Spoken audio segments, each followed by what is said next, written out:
कुर्मी समाज का rail tank आंदोलन 20 सितंबर को पुनः एसटी की सूची में शामिल होने की मांग। आदिवासी कुर्मी समाज ने 20 सितंबर को झारखंड के 4 स्थानों पर रेल चक्का जाम करने की घोषणा की है। रांची जिला के मुरी, गिरिडीह जिला के गोमो और सरायकेला खरसावा जिला स्थित नीमडीह है। यहाँ कुर्मी समाज के लोग रेल टेका आंदोलन शुरू करेंगे। कुर्मी समाज के लोगों ने बताया कि वे 1913 तक कुर्मी समाज प्रिमिटिव ट्राइब या आदिम जनजाति की सूची में शामिल था। इसके बाद 6 दिसंबर 1950 को संविधान संशोधन में कुर्मी को इससे बाहर कर दिया गया। हालांकि इसके बाद भी केंद्र सरकार का जनजातीय मंत्रालय कई अन्य समाज को अनुसूचित जाति का दर्जा दे चुका है, लेकिन कुर्मी समाज को इससे बाहर रखा गया है। हमारी मांग है कि कुर्मी को अनुसूचित जनजाति का दर्जा अविलंब मिले और कुड़माली भाषा को संविधान की 8वीं अनुसूची में दर्ज किया जाए। दुमका सांसद सुनील सोरेन ने हेमंत परिवार पर साधा निशाना। कहा, सुंदर झारखंड को शिबू सोरेन के परिवार ने कर दिया बर्बाद, आदिवासियों का भला नहीं चाहते। सांसद सुनील सोरेन ने शिबू सोरेन के परिवार पर तीखा निशाना साधा है। दुमका के शिकारीपाड़ा प्रखंड में आयोजित मेरी माटी मेरा देश कार्यक्रम में भाग लेने आए सांसद सुनील सोरेन ने कहा कि हमारे सुंदर झारखंड राज्य को इस सोरेन परिवार ने बर्बाद कर दिया। उन्होंने कहा कि वर्तमान की हेमंत सरकार जनता के लिए कुछ करने वाली नहीं है। विकास के हर मोर्चे पर वह फेल साबित हुई है। उन्होंने कहा कि यहाँ पर लूट खसोट का माहौल है। लॉ एंड ऑर्डर की स्थिति पूरी तरह से चरमरा गई है। ब्लॉक से लेकर थाना या अन्य सभी सरकारी कार्यालयों में भ्रष्टाचार का आलम है। इस सिस्टम में लोगों का शोषण हो रहा है, खास तौर पर आदिवासी शोषित हो रहे हैं। 17 सितंबर को रांची में लॉन्च होगी पीएम विश्वकर्मा योजना। कारीगरों को मिलेगी मदद। पीएम विश्वकर्मा योजना की लॉन्चिंग को लेकर रांची में भी तैयारी शुरू कर दी गई है। 17 सितंबर को पूरे देश में 17 स्थानों पर यह योजना लॉन्च की जाएगी। रांची और पूर्वी सिंहभूम में भी लॉन्चिंग होगी। इसे लेकर रांची के उपायुक्त ने बुधवार को अधिकारियों के साथ बैठक की। बैठक के दौरान उपायुक्त राहुल कुमार सिन्हा ने कहा कि कारीगरों और श्रमिकों को प्रोत्साहन देने के लिए 17 सितंबर को पीएम विश्वकर्मा योजना की शुरुआत की जाएगी। योजना के तहत लाभार्थियों को रियायती ब्याज दर पर कोलेटरल फ्री कारोबार विकास लोन के अलावा ई बाउचर या ERUPI के माध्यम से टूल किट प्रोत्साहन के रूप में 15,000 रूपए मिलेंगे।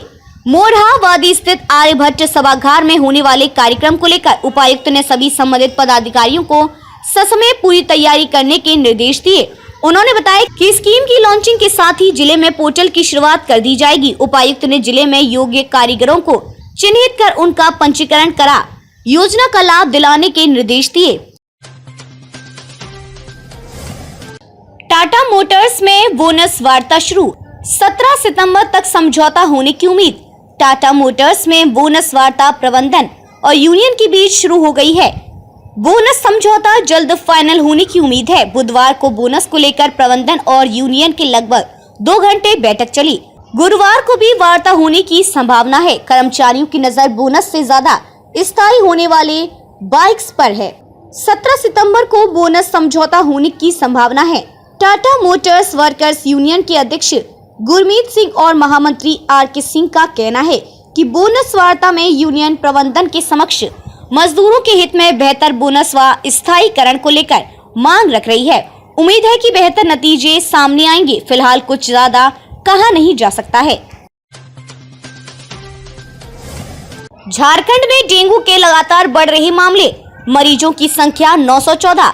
झारखंड में डेंगू और चिकनगुनिया के मामले लगातार बढ़ रहे हैं। राज्य भर में डेंगू के मरीजों की संख्या बढ़कर लगभग 914 हो गई है, जबकि चिकनगुनिया के 243 मरीज चिन्हित किए जा चुके हैं। स्वास्थ्य विभाग के अनुसार डेंगू का पॉजिटिविटी रेट 14% पहुंच गया है। यह आंकड़ा जांच की संख्या बढ़ने के बाद हुआ है। इधर मरीजों की संख्या बढ़ने से सरकारी और निजी अस्पतालों में डेंगू के मरीजों को मुश्किल से बेड मिल रहा है। रिम्स और सदर अस्पताल में बेड के लिए पैरवी करनी पड़ रही है। वहीं विशेषज्ञ डॉक्टरों का कहना है कि डेंगू की रिपोर्ट आने पर घबराने की जरूरत नहीं है, डॉक्टर से अवश्य सलाह लें। शराब घोटाला मामले में कार्रवाई की तैयारी में ईडी अब तक 50 लोगों का बयान कर चुका है दर्ज। झारखंड में शराब घोटाले का अनुसंधान कर रहा है। शराब घोटाले में ईडी ने 23 अगस्त को रांची सहित धनबाद, गिरिडीह, देवघर, दुमका, गोड्डा, जामताड़ा और कोलकाता में एक साथ 32 ठिकानों पर छापेमारी की थी। छापेमारी में ईडी को वित्त मंत्री रामेश्वर उरांव के आवास से 30 लाख रुपए नगद मिले थे। इसके बाद से ईडी लगातार इस मामले में झारखंड में शराब कारोबार से जुड़े लोगों से पूछताछ कर रहा है। अब तक 50 लोगों का बयान दर्ज हो चुका है। ईडी सूत्रों का दावा है कि शराब घोटाला भी खनन घोटाला, टेंडर कमीशन घोटाला और जमीन घोटाला की तरह 500 करोड़ रुपए से ज्यादा का हो सकता है।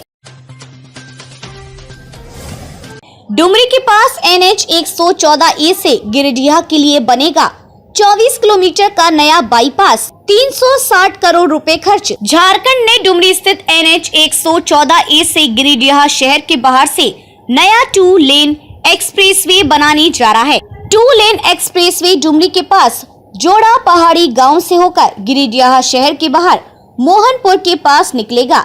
NH झारखंड के PIU धनबाद जोन के प्रोजेक्ट डायरेक्टर विवेक नंदन ने बताया कि 2 लेन एक्सप्रेसवे की कुल लंबाई 23.87 किलोमीटर होगी। इसके निर्माण पर तकरीबन 360 करोड़ रुपए खर्च का अनुमान है। गिरिडीह नया बाईपास निर्माण के लिए NH झारखंड द्वारा केंद्रीय परिवहन मंत्रालय को प्रस्ताव भेजा था। वायुसेना की भर्ती रैली 15 व 18 सितंबर को भारतीय वायुसेना द्वारा मेडिकल असिस्टेंट ट्रेड के लिए भर्ती रैली आयोजित की जाएगी। 15 व 18 सितंबर 2023 को पश्चिम बंगाल के बैरकपुर स्थित भारतीय वायुसेना के स्टेशन पर आयोजित भर्ती रैली में झारखंड के उम्मीदवार शामिल हो सकते हैं। 15 सितंबर से शुरू होने वाले पहले चरण में 26 दिसंबर 2002 से 26 दिसंबर 2006 के बीच जन्मे अविवाहित अभ्यर्थी भाग ले सकते हैं। उम्मीदवार के पास भौतिकी, रसायन विज्ञान, जीव विज्ञान व अंग्रेजी विषय के साथ न्यूनतम 50% अंक के साथ 12वीं की मार्कशीट होना अनिवार्य है। रांची के कांके इलाके में ताबड़तोड़ फायरिंग, जमीन कारोबारी को अज्ञात अपराधियों ने मारी 7 गोली, स्थिति नाजुक। गुरुवार की सुबह अज्ञात अपराधियों ने कांके थाना क्षेत्र में ताबड़तोड़ गोलीबारी की है। सूत्रों से मिली जानकारी के अनुसार लगभग 7 राउंड फायरिंग की गई है। अपराधियों ने कुल 7 गोली जमीन कारोबारी को मारी, जिससे वह पूरी तरह से घायल हो गया। इस वारदात के बाद स्थानीय लोगों ने गंभीर अवस्था में उसे अस्पताल भेजा। बता दें कि जमीन कारोबारी की पहचान अवधेश यादव के रूप में की गई है। इधर घटना की सूचना मिलने के बाद पुलिस मौके पर पहुंचकर जांच में जुट गई है। आसपास लगे सीसीटीवी फुटेज को खंगोलने में लगी हुई है। 17 सितंबर से पूरे प्रदेश में चलेगा आयुष्मान भव अभियान। 5 अलग-अलग हिस्सों में होगा संचालन। यूपी में 17 सितंबर से 2 अक्टूबर तक सेवा पखवाड़े का आयोजन किया जा रहा है। इस मौके पर पूरे प्रदेश में आयुष्मान भव अभियान चलाया जाएगा। आयुष्मान आपके द्वारा 3.0 का भी शुभारंभ किया जाएगा। राष्ट्रपति द्रौपदी मुर्मू ने बुधवार को राष्ट्रीय स्तर पर वर्चुअली आयुष्मान भव योजना को लॉन्च कर दिया। उत्तर प्रदेश में योगी सरकार 17 सितंबर से इस योजना को लेकर पूरे प्रदेश में अभियान शुरू करेगी।